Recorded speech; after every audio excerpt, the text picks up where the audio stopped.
Hello my dear students, आपको पता है आप अभी हैं फिजिक्स की क्लास में। हम फिजिक्स पढ़ रहे हैं और क्लास 12th का EMI चैप्टर अभी हम कंटिन्यू कर रहे हैं। लास्ट लेक्चर में हमने देखा अगर इंडक्टर की बात करें तो इंडक्टर वैसे ही वर्क करता है, एक ऐसा ही इलेक्ट्रिकल डिवाइस है जैसे कि रजिस्टर एक इलेक्ट्रिकल डिवाइस होता है, जैसे कि कैपेसिटर एक इलेक्ट्रिकल डिवाइस है। ठीक है, तीनों का वर्किंग प्रिंसिपल, तीनों का कॉन्सेप्ट अलग अलग है। रजिस्टर इलेक्ट्रिक एनर्जी को हीट एनर्जी में कन्वर्ट करता है, कैपेसिटर इलेक्ट्रिकल एनर्जी को इलेक्ट्रिक फील्ड के फॉर्म में स्टोर करके रखता है, करके रख सकता है।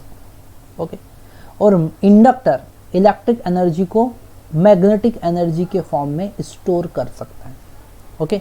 तो तीनों का कॉन्सेप्ट अलग अलग है और कोई भी इलेक्ट्रिकल इक्विपमेंट की अगर हम बात करें, जो भी इलेक्ट्रिकल अप्लायंसेस हम यूज़ कर रहे हैं वो इन तीनों के कॉम्बिनेशन से ही वर्क करता है। जैसा हमने रजिस्टर का कॉम्बिनेशन देखा, parallel combination, series combination and grouping of resistance हम देखते हैं। कैपेसिटर के कॉम्बिनेशन हम देखते हैं, parallel combination of capacitor, series combination of, ऐसे ही हम इंडक्टर के भी कॉम्बिनेशन देख सकते हैं। तो इस लेक्चर में आज हमको वही बात करना है, आज हमको वही कॉन्सेप्ट देखना है कि अगर हमने डिफरेंट इंडक्टर्स को सीरीज में कनेक्ट किया या पैरेलल में कनेक्ट किया तो इक्विवेलेंट इंडक्टेंस आप कैसे फाइंड कर सकते हैं, वही कॉन्सेप्ट आज हमको बात करना है। ये कॉन्सेप्ट बड़े इंटरेस्टिंग होते हैं। क्योंकि यहाँ पर म्यूचुअल कपलिंग भी काम करती है। हो सकता है कि दो इंडक्टर जिनका इक्विवेलेंट इंडक्टेंस आप निकाल रहे हो, वहाँ पर उन दोनों में म्यूचुअल इंडक्टेंस भी प्रेजेंट हो। तो यहाँ के सारे कॉन्सेप्ट, इसके पूरे कॉन्सेप्ट आपको अच्छे से समझना है। देखते हैं वन बाय वन। तो हम बात कर रहे हैं कॉम्बिनेशन ऑफ इंडक्टर की, हम बात कर रहे हैं कॉम्बिनेशन ऑफ इंडक्टर।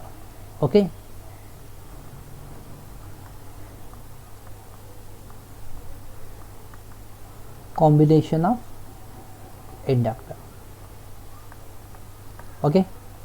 तो फर्स्ट केस इसमें हम देख रहे हैं when mutual inductance not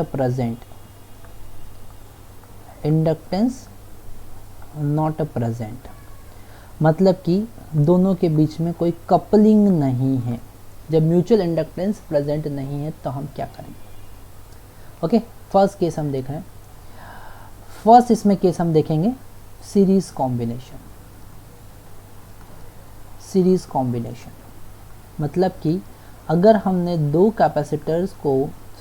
inductor को कॉम्बिनेशन,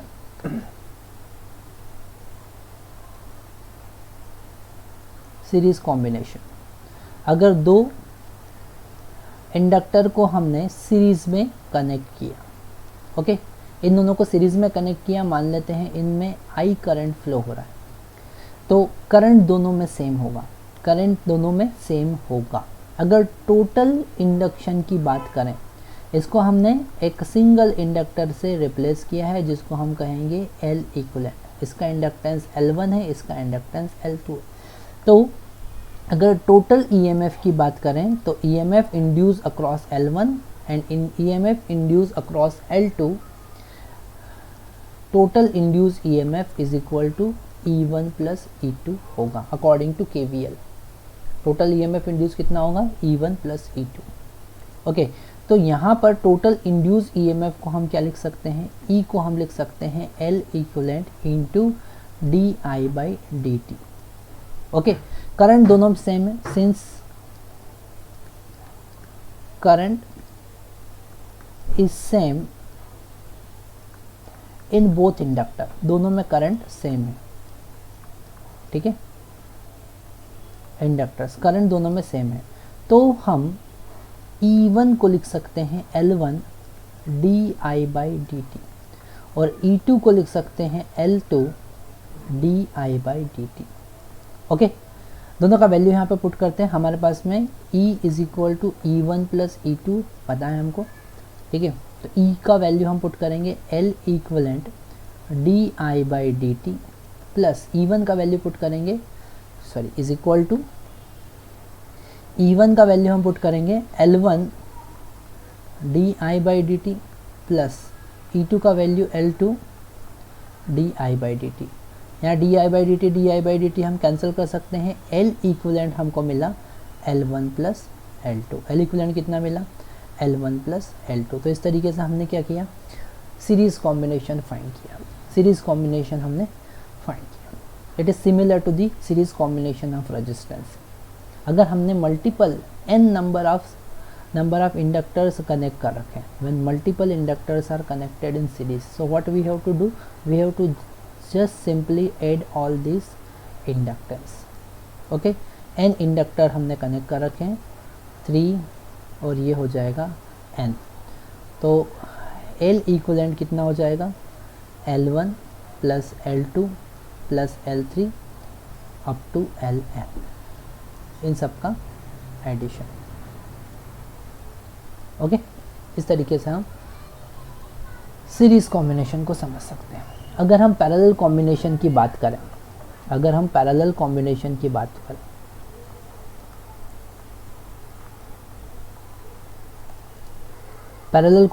की अगर हम बात करें तो दो इंडक्टर को अगर हमने पैरेलल में कनेक्ट किया है, दो इंडक्टर को अगर हमने पैरेलल में कनेक्ट किया है L1 L2 और इसका इक्विवेलेंट अगर हमको निकालना है, तो हमको पता है यहाँ से टोटल करंट I जो होगा वो दो पार्ट में अब डिवाइड होगा I1 एंड I2, पर EMF इंड्यूस दोनों के अक्रॉस सेम होगा क्योंकि दोनों पैरेलल में कनेक्टेड है। तो हम ये पॉइंट लिख सकते हैं, since both are connected in parallel, both are connected in parallel, connected in parallel, दोनों पैरेलल में कनेक्टेड है, thus E1 is equal to E2, दोनों के अक्रॉस EMF क्या होगा, सेम होगा, जिसको हम E कंसिडर कर लेते हैं।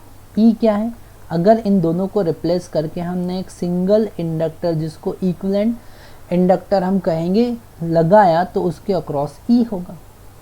ओके, और इसमें करंट दोनों के कॉम्बिनेशन में जो करंट फ्लो हो रहा है वही फ्लो करवाना पड़ेगा।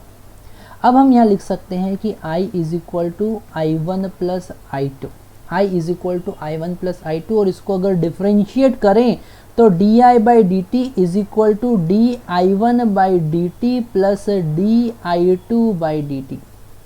ओके, E1 की अगर हम बात करेंगे तो E1 हमको मिलेगा L1 di1 by d t. यहाँ से हमको di1 बाई डी टी का वैल्यू निकालना पड़ेगा, तभी हम इक्वेशन में पुट करेंगे और हमारे पास में आंसर आएगा। इसको हम लिख सकते हैं E बाई L1, क्यों, क्योंकि E1 is equal to E, same as it is E equal to E2 है, और लिख सकते हैं L2 di2 by d T. Second के लिए भी हम ऐसे ही लिख सकते हैं, तो यहाँ से di2 by d t is equal to E by L2 हमको मिला।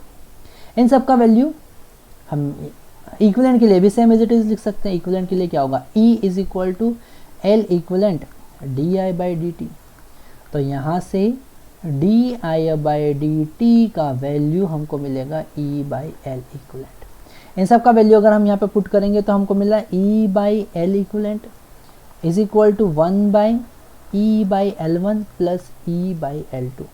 E हम कैंसिल कर सकते हैं, 1 बाई L इक्विवेलेंट हमारे पास में होगा 1 by L1 plus 1 by L2। Okay, 1 by L1 plus 1 by L2। तो यहाँ से हमको समझ में आया कि ये तो वैसे ही वर्क कर रहा है जैसे कि रजिस्टर करता है।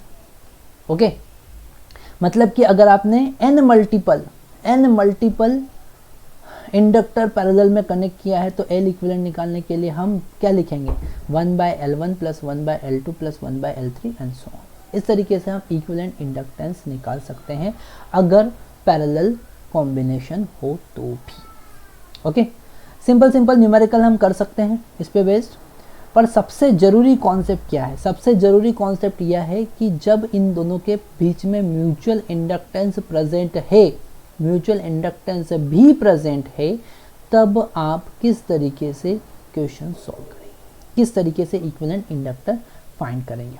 सबसे इंटरेस्टिंग कॉन्सेप्ट वहीं पर बनते हैं। ठीक है, तो नेक्स्ट हम बात कर रहे हैं what will happen when mutual inductance present, पर ये वाला कॉन्सेप्ट हम नेक्स्ट लेक्चर में देखेंगे।